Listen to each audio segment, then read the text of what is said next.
Be Fire!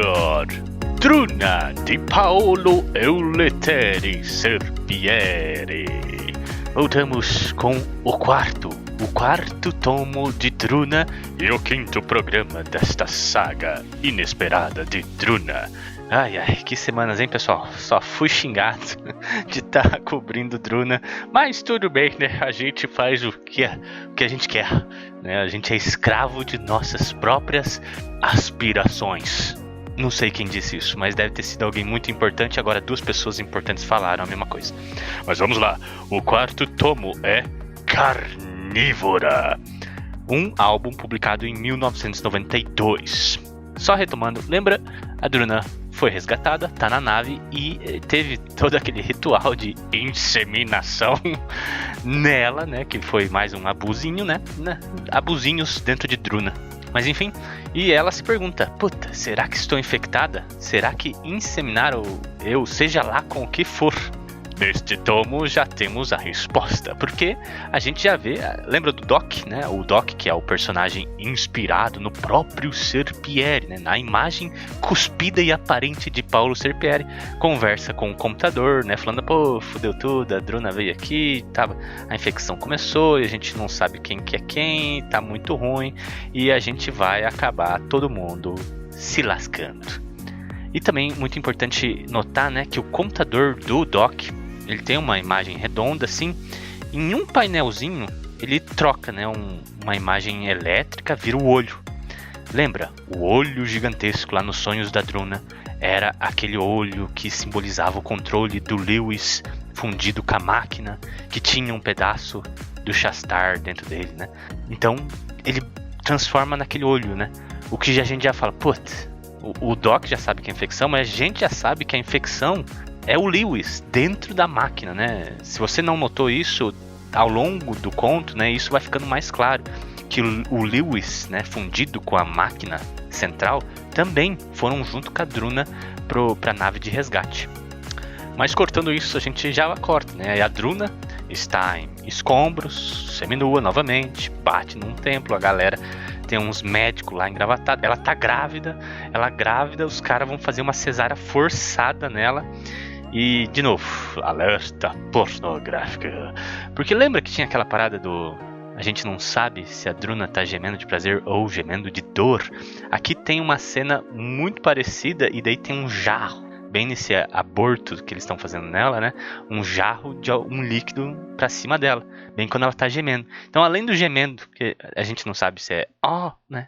Ou ó de dor. Nossa, tô fazendo o grito de gemido da Druna. Puta que pariu. Mas enfim, o gemido da Druna sendo transcorrido pelas páginas, a gente agora tem um líquido voando nela bem nessa hora, que, né, você pode simplesmente fantasiar que é um jato de porra, mas... ou de sangue, né? Enfim, mas fica aí essas dualidades que o Serpieri joga no quadrinho. E, obviamente, ela acorda. Ela acorda, tá num quarto, né? Beleza, super sensual de novo, pelada de novo, mordendo fronha, bababá. E chega um cara. Daí esse cara, ele é muito forte, vai tentar abusar dela. Ela tenta barganhar, tipo, eu posso te dar prazer, não me machuque. Aí chega mais gente. Aí chega aqueles jagunços lá que abusaram dela na história anterior. E daí eles vão virando em monstro e ela acorda. Gente, acorda. Tipo, aqui um ponto. Lembra se vocês já leram Sandman, a primeira história lá, quando o Sandman se liberta, ele joga uma maldição num cara, que é o Eterno Despertar, que é a maldição. O cara vai ficar todos os dias dele achando que acordou do sonho, mas é um sonho pior, é um pesadelo pior, e ele fica acordando. Esse é o Eterno Despertar. E eu vou repetir isso várias vezes ao longo do resto da saga de Bruno, porque aqui, né, a gente já teve, né, tipo, era outro sonho. Não basta o aborto sanguinário, né? Tem que acordar rodeada de jagunços abusivos, né? Então ela acorda, tá numa máquina. Aqui agora parece que é a realidade, né? Que a gente chamou de realidade zero, né? E o Lewis aparece... o Shastar. O Shastar aparece na máquina, né? E ele fala o que a gente já suspeitava dos outros tomos, né? Ó, eu vim com você, eu tô já dentro da máquina porque eu me fundi com o Lewis e com o computador central, né? Então a gente é tudo uma entidade só agora e a gente tá junto com você aqui, né? Então a gente veio junto e tal, estamos na máquina. Só que, né, a doença veio junto e começou a carcomer todos os integrantes da sua nave de resgate. Aí a Druna sai, andando pela nave, de camisetinha e uma tanguinha super fio dental, mas, né, é Druna. E aqui ela já encontra alguém todo despedaçado, aparece a Ripley, ela fala, pô, você tá viva, a gente achou que você tinha morrido, vem comigo, a gente tá lá, e a gente tá numa guarnição tentando ser a resistência, ela vai contando, tem até uma jornadinha, eles desviam dos monstros, bababá, é perigoso, um ritmo, eu não nomeei essa menina de Ripley à toa, né, cara, é muito clima de Alien. Mas quando eles chegam nessa guarnição, assim, os caras atiram na Ripley, assim, no peito dela. E daí, cara, você fala, puta que pariu, é os infectados. Daí, de dentro da Ripley sai um monstro.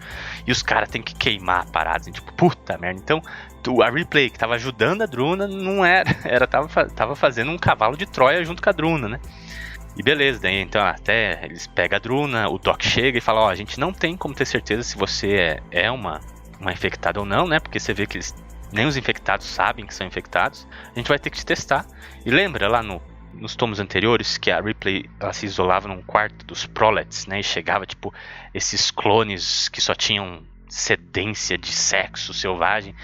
E eles chegam, né? E esse era o teste, né? Se a Druna passasse mais um abuso sexual. Ai, meu Deus do céu.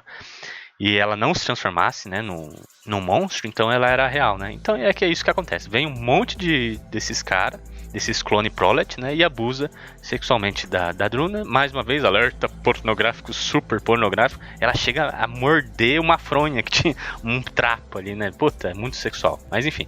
Antes de acabar, a gente corta, a gente tá lá com o Lewis. E depois o Lewis tá numa ponte de comando também, falando, puta, travou tudo aqui, a gente tem que ir embora, ele tá sem braço. E a Druna chega, né? A Druna chega e pela paleta de cor, você já induz assim, pô, mas o que tá acontecendo? Será que é outro sonho? É o Eterno Despertar?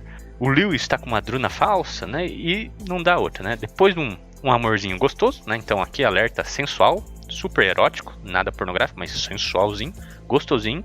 Aí a Druna levanta no meio da noite, o Lewis segue e vê que ela tá comendo umas carcaças humanas lá, né? Ou seja, realmente ela era uma infectada. E nisso aparecem outros infectados, pegam o Lewis, né? E obviamente vão levar ele para aqueles casulo doido lá, né? E é uma coisa interessante que a Druna falsa, ela fala, não sei o que tá acontecendo, meu Deus, eu só quero te amar e tal. E ela meio que fala, o que tá acontecendo? Ou seja, realmente os infectados, né, não tem noção do que eles são infectados. Eles não tem noção que são duplicatas, não tem noção que são doppelgangers dentro da nave. Isso é muito foda. Isso a gente cai pelo sonho, lembra do sonho -1? Lá a Druna encontra o Shastar. E ele explica mais uma vez, né? Eu tô junto com o Lewis, só por isso que a gente tem esse poder, né, de te comunicar aqui, tá dentro da máquina. Os poderes mentais do Lewis eram muito poderosos e é assim que a gente tá fazendo, bababá. E a Druna acorda, né, tá tudo bem, passou pelo teste lá, né. Só que quando ela sai da sala dos Prolets, a guarnição militar já tá tudo fodido, tem sangue, tem cara sem membros.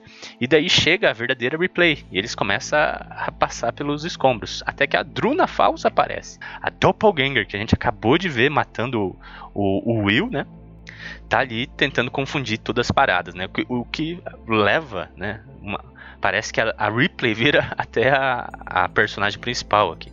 Nisso ela acaba atirando na Druna errada, cara, ela atira na Druna falsa, na Druna verdadeira, que tava correndo já pela vida dela.